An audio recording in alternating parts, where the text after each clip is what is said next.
Hello everyone, welcome back to another video. Hindi के most important questions Hindi grammar के हम इस वीडियो में डिस्कस करेंगे। स्टार्ट करते हैं। Question easy to tough level के रहेंगे। ओके, इजी से स्टार्ट करेंगे, मॉडरेट हर लेवल के क्वेश्चन। फर्स्ट क्वेश्चन है, हिंदी भाषा किस लिपि में लिखी जाती है? देखिए, हिंदी भाषा देवनागरी लिपि में लिखी जाती है। ऑप्शन होगा करेक्ट बी, देवनागरी लिपि में लिखी जाती है हिंदी भाषा। ये जो गुरुमुखी लिपि है ये पंजाबी भाषा की लिपि है। ओके, पंजाबी भाषा गुरुमुखी लिपि में लिखी जाती है। देवनागरी लिपि में हिंदी भाषा लिखी जाती है। हिंदी भाषा के अलावा और भी बहुत सारी भाषाएं हैं, जैसे संस्कृत भाषा है, मराठी, नेपाली, मैथिली, कोंकणी हो गया, डोगरी हो गया, बोडो, ये भाषाएं भी देवनागरी लिपि में लिखी जाती हैं। भारत की जो आधिकारिक अनुसूची है इसमें 22 भाषाएं हैं। इन 22 भाषाओं में से 7 से अधिक भाषाएं प्राथमिक रूप से देवनागरी लिपि में लिखी जाती हैं। ओके, नेक्स्ट क्वेश्चन है, विश्व हिंदी दिवस कब मनाया जाता है? विश्व हिंदी दिवस 10 जनवरी को मनाया जाता है। ऑप्शन ए करेक्ट होगा, 10 जनवरी को विश्व हिंदी दिवस मनाया जाता है हर वर्ष। पहला विश्व हिंदी दिवस सम्मेलन कहाँ हुआ था? पहला विश्व हिंदी सम्मेलन आपका ये नागपुर में हुआ था। ओके, कहाँ हुआ था? नागपुर में। ओके, नागपुर। कब हुआ था? 10 जनवरी 1975 को पहला विश्व हिंदी सम्मेलन नागपुर में हुआ था। उस समय मुख्यमंत्री थी इंदिरा गांधी। 1975 में आपको पता है इमरजेंसी भी लगी थी। और जो ऑफिशियल अनाउंसमेंट हुई थी, आधिकारिक घोषणा हुई थी विश्व हिंदी दिवस मनाने की, ये 10 जनवरी 2006 को हुई थी। ओके, जब पीएम थे डॉक्टर मनमोहन सिंह। अब 14 सितंबर पे आपको ऑप्शन में दिख रहा होगा, आप कंफ्यूज ना हो। 14 सितंबर को नेशनल हिंदी डे मनाया जाता है। ओके, भारतीय या राष्ट्रीय हिंदी दिवस, नेशनल हिंदी डे, राष्ट्रीय हिंदी दिवस 14 सितंबर को मनाया जाता है। 14 सितंबर 1949 को संविधान द्वारा राजभाषा का दर्जा दिया गया था। राजभाषा का दर्जा दिया गया था हिंदी को। ओके, कब दिया गया था? 1949 डेट थी 14 सितंबर। तो इसी दिन से, इसी डेट को लेकर विश्व हिंदी दिवस के साथ राष्ट्रीय हिंदी दिवस 14 सितंबर को मनाया जाता है। विश्व हिंदी दिवस 10 जनवरी। इन दोनों को याद रखें, विश्व पूछा जाए तो 10 जनवरी, अगर राष्ट्रीय पूछा जाए तो 14 सितंबर। अगला क्वेश्चन है, भारत में हिंदी भाषा को किस वर्ग में रखा गया है? भारत में हिंदी भाषा को राष्ट्रभाषा, राज्यभाषा, विभाषा, इनमें से कोई नहीं। देखिए, आधिकारिक रूप से भारत की कोई भी राष्ट्रभाषा नहीं है, नेशनल लैंग्वेज भारत की कोई भी नहीं है, तो ये तो गलत हो जाएगा। हिंदी भाषा एक राज्य भाषा है। इसको राजभाषा का दर्जा कब दिया गया था? 14 सितंबर 1949 को दिया गया था, जो कि हमने पिछले क्वेश्चन में भी डिस्कस किया। तो हिंदी भाषा को राजभाषा का दर्जा मिला है। हमारे संविधान के, हमारे कॉन्स्टिट्यूशन के आर्टिकल या अनुच्छेद 343 में ये कहा गया है, 343 में कहा गया है कि राजभाषा संघ की राजभाषा हिंदी होगी और उसकी लिपि देवनागरी होगी। ये भी आपको याद रखना होगा कि आर्टिकल 343 इज रिलेटेड टू संघ की राजभाषा, जो कि होगी हिंदी, एंड लिपि होगी देवनागरी। और जो अंक होंगे जैसे 1, 2, 3, इन अंकों का रूप भारतीय अंकों का अंतर्राष्ट्रीय रूप होगा कि 1, 2, 3 लिखी जाएगी। ओके, राष्ट्रीय हिंदी दिवस कब मनाया जाता है? अभी डिस्कस किया, 14 सितंबर को राष्ट्रीय हिंदी दिवस मनाया जाता है। ओके, 14 सितंबर। नेक्स्ट क्वेश्चन है, संविधान सभा द्वारा हिंदी भाषा को राजभाषा के रूप में कब स्वीकार किया गया? 14 सितंबर 1949 को। ये पहले ही डिस्कस कर लिया हमने। नेक्स्ट क्वेश्चन है, भाषा की सबसे छोटी इकाई कौन सी है? भाषा की सबसे छोटी इकाई, स्वर, शब्द, वर्ण या वाक्य? भाषा की सबसे छोटी इकाई है वर्ण। ऑप्शन सी करेक्ट होगा, वर्ण भाषा की सबसे छोटी इकाई है। वर्ण की जगह अगर आपके पास ऑप्शन में ध्वनि हो तो ध्वनि भी बिल्कुल करेक्ट होगा। ओके, ध्वनि या फिर वर्ण, ये भाषा की सबसे छोटी इकाई है। ध्वनि जो है ये वर्ण का बोला गया रूप है, यानी ये जैसे वर्बल है। ओके, कथित रूप जिसको कहेंगे, या उच्चरित रूप जिसके हम कह सकते हैं। ओके, जो बोला गया, वर्ण हम लिख सकते हैं और ध्वनि जो है ये बोली जाती है। वर्ण क्या है? वर्ण लिखित रूप है और ये ध्वनि ये बोली गई जो भाषा है उसका रूप है, मौखिक। अगर पूछा जाए भाषा की सार्थक इकाई कौन सी है? भाषा की सार्थक इकाई, भाषा की सार्थक इकाई है वाक्य। सार्थक इकाई वाक्य। ओके, वाक्य। मूलतः हिंदी के जो उच्चारण के अगर आधार पर हम वर्णों की बात करें हिंदी वर्णमाला में, ओके, वर्णों की अगर बात करें हिंदी वर्णमाला उच्चारण के आधार पर, ओके, उच्चारण के आधार पर तो टोटल संख्या है 45, 45 वर्ण है, ओके, 45 वर्ण है उच्चारण के आधार पर कह रहा हूं मैं, ओके, जिसमें से 10 आपके स्वर हैं, 10 स्वर हैं और 35 बचते हैं आपके व्यंजन, ओके, 10 स्वर और 35 व्यंजन। अगर लेखन के आधार पर पूछा जाए, ओके, जब जैसे वर्णमाला हम लिखते हैं तो उसके आधार पर जो वर्णों की संख्या है, लेखन के आधार पर वर्णों की संख्या आपकी हो जाती है 52, 52 वर्ण है लेखन के आधार पर, जिसमें से स्वर हैं आपके 13 और व्यंजन हो गए आपके जितने बचते हैं फिर 35, 35 व्यंजन और अलग से 4 आपको पता है 4 संयुक्त व्यंजन है, ओके, 4 संयुक्त व्यंजन है। अब संयुक्त व्यंजन कौन कौन से हैं ये कई बार पूछ लेता है एग्जामिनेशन में, संयुक्त व्यंजन कौन कौन से है, तो संयुक्त व्यंजन है हमारी वर्णमाला में संयुक्त व्यंजन जो लास्ट में आते हैं ना, क्ष, त्र, ज्ञ और श्र, श्र, ओके, यह है संयुक्त व्यंजन। 35 और 4 39, 39 10 49 और 3 50 51 52 हो गए टोटल 42। ये है लेखन के आधार पर, उच्चारण के आधार पर 45, 10 और 35।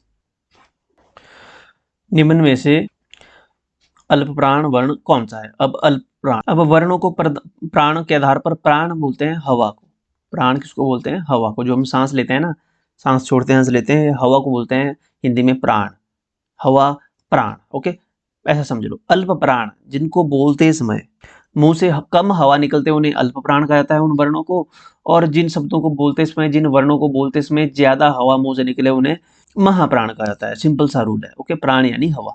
अब अल्प प्राण कौन से वर्ण है? अब सिंपल सा आपको रूल याद रखना है कि हर एक वर्ग का पहला, तीसरा और पांचवा जो व्यंजन है वो अल्प प्राण है। कौन सा? फर्स्ट, थर्ड और फिफ्थ। जैसे कि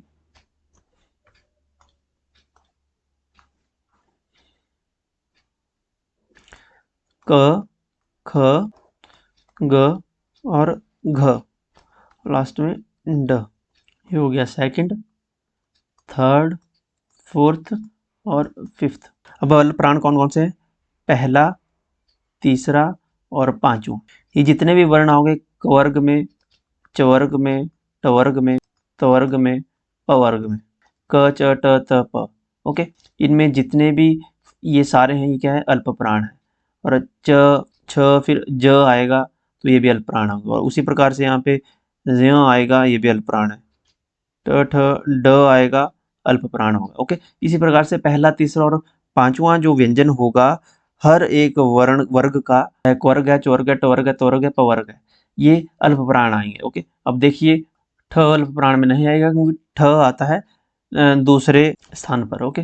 म अगर देखें तो म कहाँ आता है? प फ ब भ म, म फिफ्थ में आता है, तो ये क्या आएगा? अल्प प्राण में, ओके, अल्प प्राण में।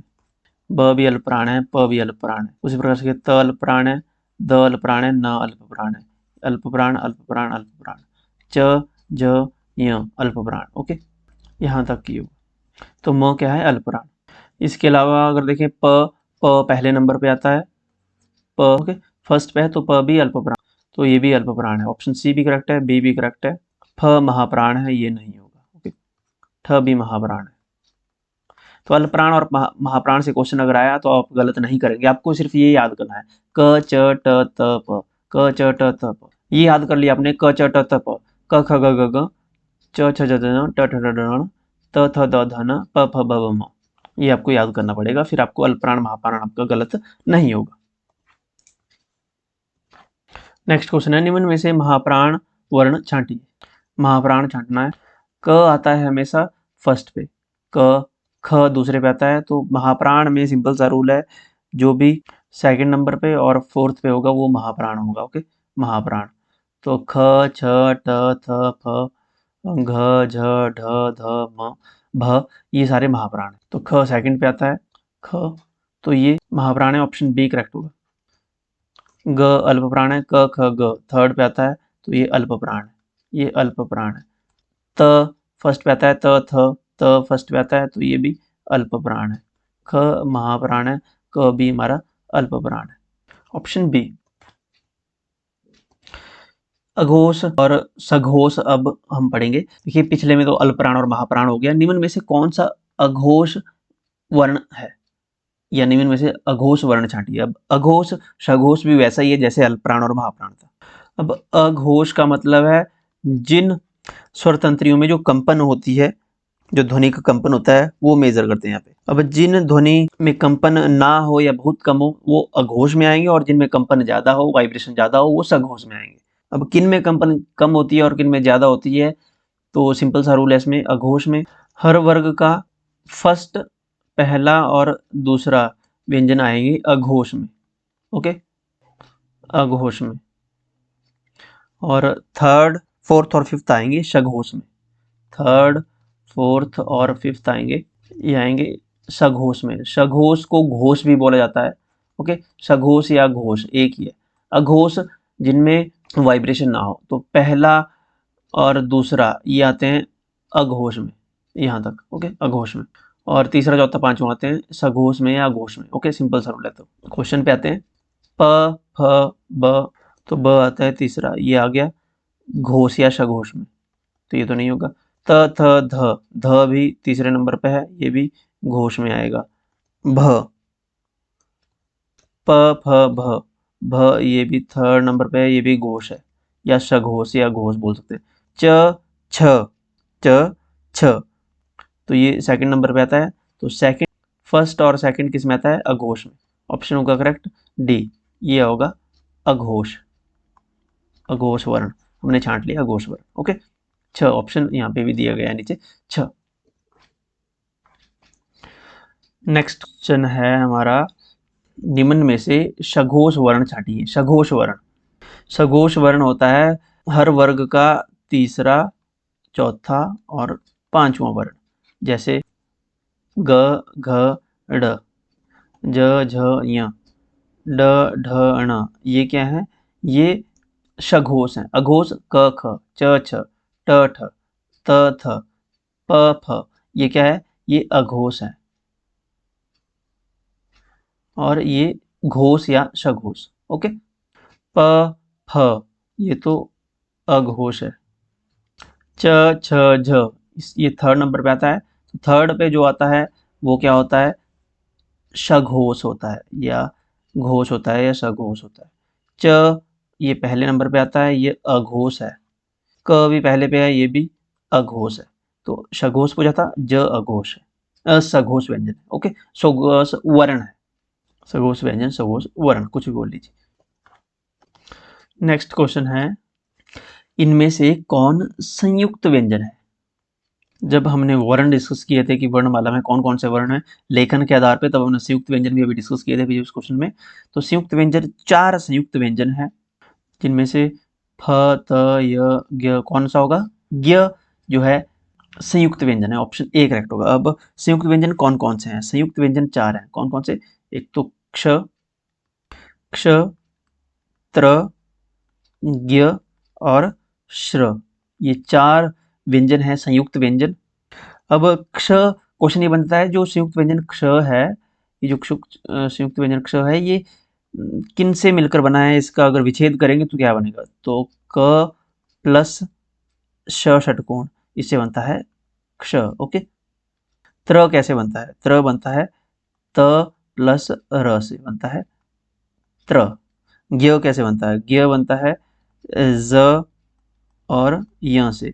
कभी आपने देखा होगा कई ज्ञ को ज्य भी पढ़ते हैं, जैसे ज्ञान को ज्ञान पढ़ते हैं। ओके, तो ज्ञ। और श्र बनता है श, शेर वाला श, हदा श, और र, श में हलंत है, ज में हलंत है, त में हलंत है, क में हलंत है। ओके, क्योंकि ये हलंत मतलब ये आधा है। ओके, तो ये बनता है श्र, श प्लस र, ये आपको पता होना चाहिए। संयुक्त व्यंजनों की संख्या कितनी है, या संयुक्त वर्णों की संख्या कितनी है। संयुक्त व्यंजन है टोटल 4, आपको बताना चाहिए 4 संयुक्त व्यंजन है।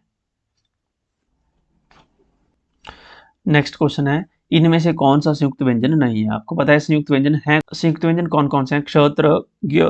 त्र संयुक्त है, क्ष संयुक्त है, और ज्ञ संयुक्त है, तो व संयुक्त नहीं है। तो ऑप्शन डी करेक्ट होगा, ये संयुक्त व्यंजन नहीं है। वह, तो वह कौन सा व्यंजन है, वो अंतस्थ व्यंजन में आता है। आगे पढ़ेंगे हम अंतस्थ व्यंजन कौन कौन से होते हैं। ओके, आगे क्वेश्चंस भी आएंगे। ओके, तो वो अंतस्थ व्यंजन है, आपको ध्यान रखना है। ओके, एग्जामिनेशन में अंतस्थ व्यंजन से भी क्वेश्चन पूछे जाते हैं कि अंत्यस्थ व्यंजन बताइए। अंतस्थ व्यंजन, अंत्यस्थ व्यंजन में कौन कौन से व्यंजन आते हैं? तो य, र, ल और वो, ये 4 व्यंजन अंत्यस्थ व्यंजन है। इसके अलावा ऊष्म या संघर्षी व्यंजन भी पूछे जाते हैं। ऊष्म या फिर संघर्षी भी पूछा जाता है। ऊष्म या संघर्षी व्यंजन कौन कौन से हैं? ओके, ऊष्म और संघर्षी व्यंजन में आते हैं श, श, स और ह। ये है ऊष्म या फिर संघर्षी व्यंजन। अंत्यस्थ व्यंजन में य, र, ल और संयुक्त व्यंजन में क्ष, त्र, ज्ञ और श्र। नेक्स्ट है अब वर्तनी के क्वेश्चन। शुद्ध वर्तनी का चयन कीजिए। शुद्ध वर्तनी कौन सी है? तो सन्यासी कैसे लिखा जाता है? सन्यासी, सन्यासी। तो सन्यासी में अंक की मात्रा होती है दना और या सी। सन्यासी, शन्यासी।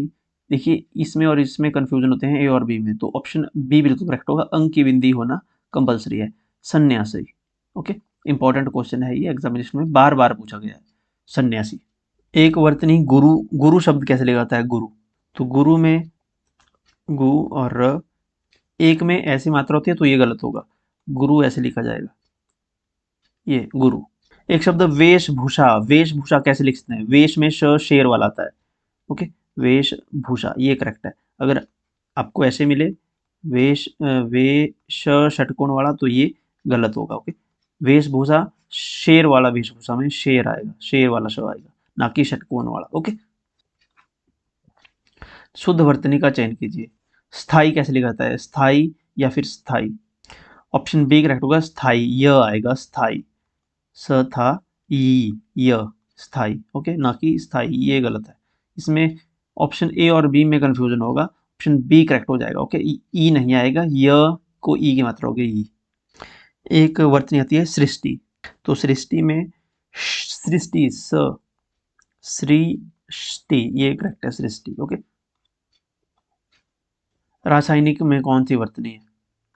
रासा, रासायनिक नहीं होगा, रासायनिक होता है। रसायनिक नहीं होता, रासायनिक भी नहीं होता, रासायनिक, रासायनिक। ऑप्शन ए करेक्ट होगा, रासायनिक। Okay, option A. शुद्ध वर्तनी का चयन कीजिए। अस्पृश्यता, असपृश्यता, पूरा सा नहीं आएगा। असपृश्यता, असपृश्यता ये तो गलत है। ऑप्शन बी करेक्ट होगा, अस्पृश्यता।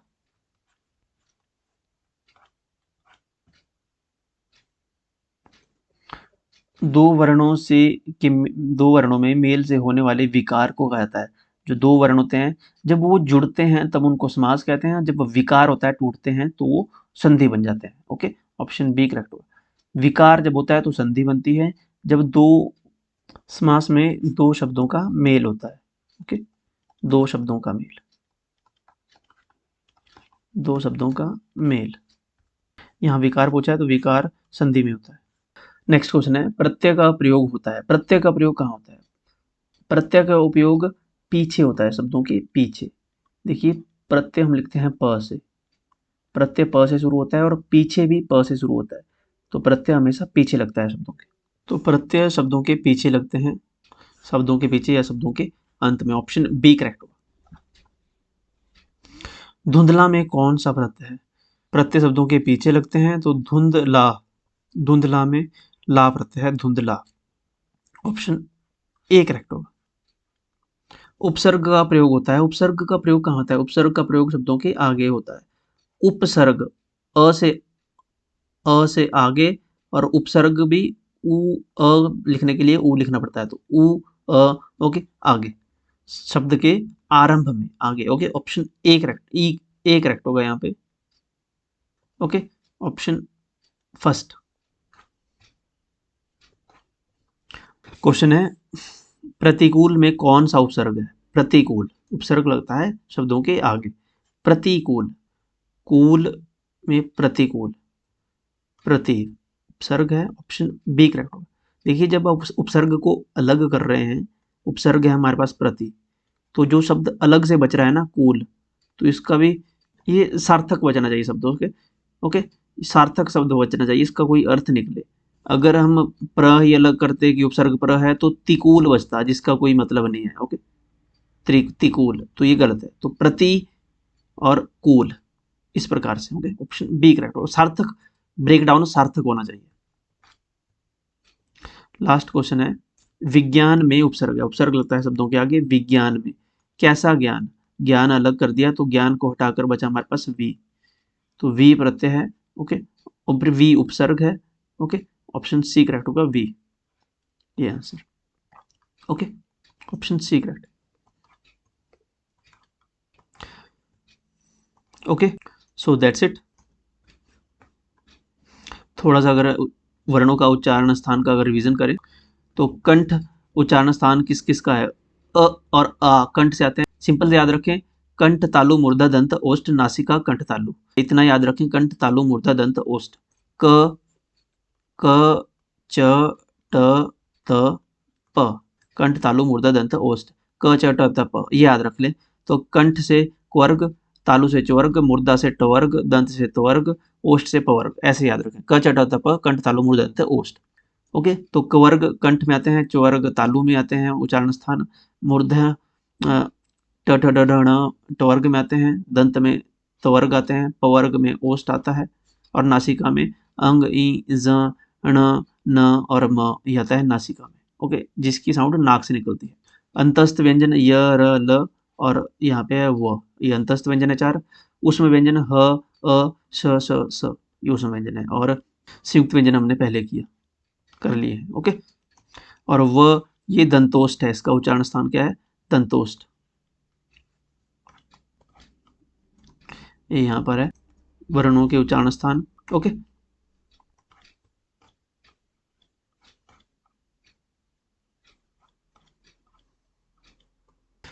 पीडीएफ आपको टेलीग्राम पे मिल जाती है, इनके लिंक, पीडीएफ के लिंक टेलीग्राम पे मिलेंगे, डाउनलोड कर पाएंगे आप। हमें टेलीग्राम, व्हाट्सएप और इंस्टाग्राम पे फॉलो कर सकते हैं। ओके, मिलते हैं नेक्स्ट वीडियो में, ध्यान रखिए अपना। Thank you.